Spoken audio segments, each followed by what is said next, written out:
बिस्मिल्लाहिर्रहमानिर्रहीम। Class 11 offline class है physical education. हमारा जो टॉपिक है वो है Olympic movement, the concept of Olympic games. कैसे कंसेप्ट आ गया ओलंपिक गेम्स का, कैसे मूवमेंट, कैसे ओलंपिक्स का कंसेप्ट आ गया, कैसे ओलंपिक गेम्स का रिवाइवल हो गया।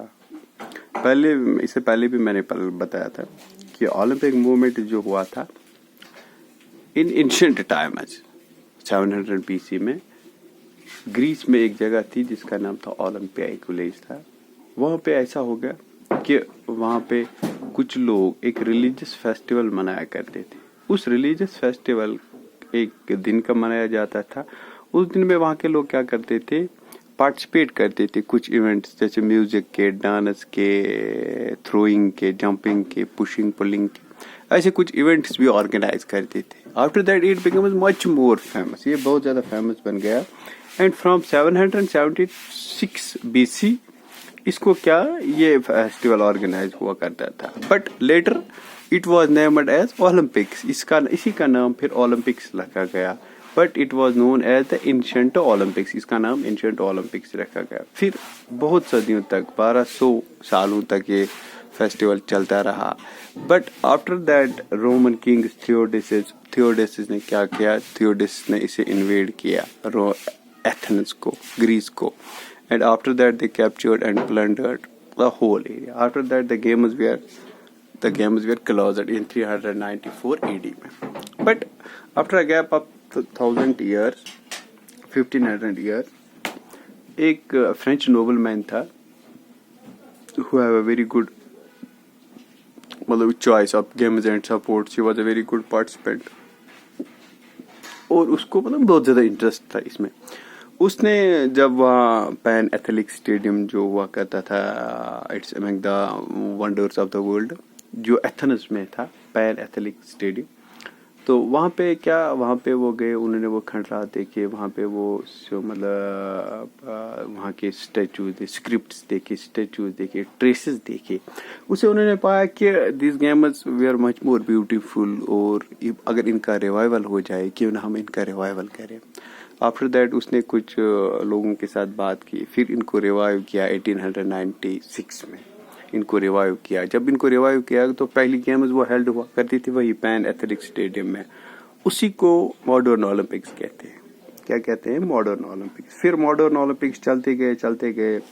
फिर एथेंस में 1896 में पहले स्टार्ट हो गए, 90s में पेरिस में, फिर चलते गए। And sometimes it has been stopped. War में जब फर्स्ट वर्ल्ड वार चल रहा था 1960 में नहीं हो गए, और सेकंड वर्ल्ड वार 1940 में भी नहीं हो गए, 1944 में भी हो गए। Every 4 years after gap of 4 years, 4 साल के बाद होते रहते हैं ये मॉडर्न ओलंपिक्स। एंशिएंट ओलंपिक्स जो हुआ करते थे वो एक दिन का इवेंट हुआ था, रिलीजियस फेस्टिवल था, एक दिन का इवेंट हुआ करता था। बट आज का जो इवेंट है वो 16 days का हुआ करता था मॉडर्न ओलंपिक्स में। 16 बहुत सारी इसमें गेम्स शामिल किए, एक्टिविटीज और थ्रोज, और ये सब थिंग्स इसको क्या किया गया, और ऐड किया बहुत सारी थिंग्स को इसमें ऐड किया, बहुत सारी गेम्स और सपोर्ट्स को इसको ऐड किया। तो आफ्टर दैट हमने इसके बारे पढ़ा था ऑब्जेक्टिव्स ऑफ ओलंपिक गेम्स। क्या था ऑब्जेक्टिव? यही था कि वर्ल्ड कम्युनिटी को इसका अटेंशन, वर्ल्ड कम्युनिटी को इसकी जानिब के रागिब किया जाए।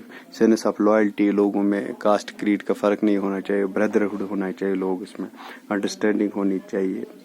फिर एक कमेटी बना गई इसकी, जो international Olympic committee IOC international Olympic committee है। इसको 1984 में ऑर्गेनाइज किया। फिर 86 से ये ओलंपिक स्टार्ट हो गए। आफ्टर दैट आज जो हम पढ़ रहे हैं that is the Olympic village.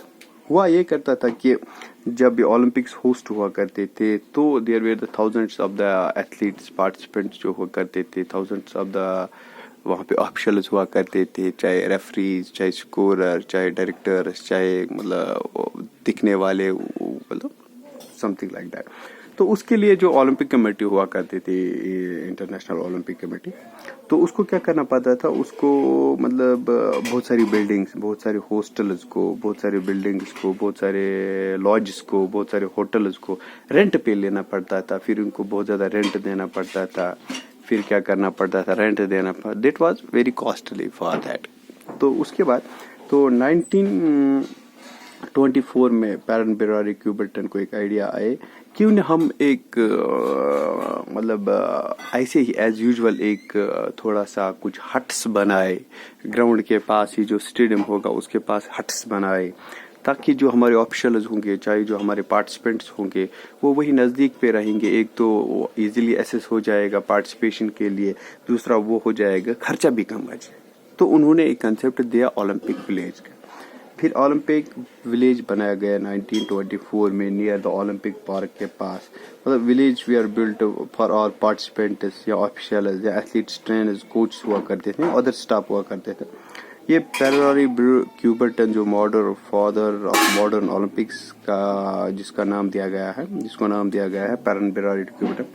मतलब until the host city uses participants for their expenses, but from 1924 summer Olympic से क्या हो गया कि उन्होंने ऑर्गेनाइजर्स ने वही केबनस से लकड़ी के मतलब फॉर टाइम बीइंग के लिए कुछ केबनस बनाया करते थे, कुछ लॉजेस बनाया करते थे, वो जो उनको प्रॉपरली कंस्ट्रक्ट करते थे, ज्यादा तो नहीं इन्वेस्ट करते थे, थोड़ा सा इन्वेस्ट करते थे, वो बिल्डिंग्स बना देते थे इन सब ऑफिशियल्स को और इन सब ऑफिशियल्स के लिए।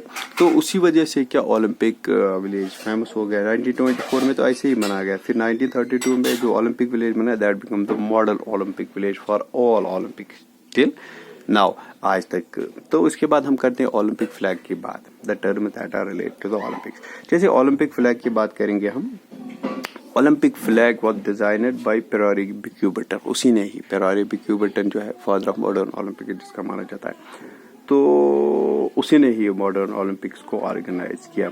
तो 1913 में उन्होंने ओलंपिक्स को डिजाइन किया। 1940 में इसको डिस्प्ले किया अपने इंटरनेशनल ओलंपिक कमेटी के।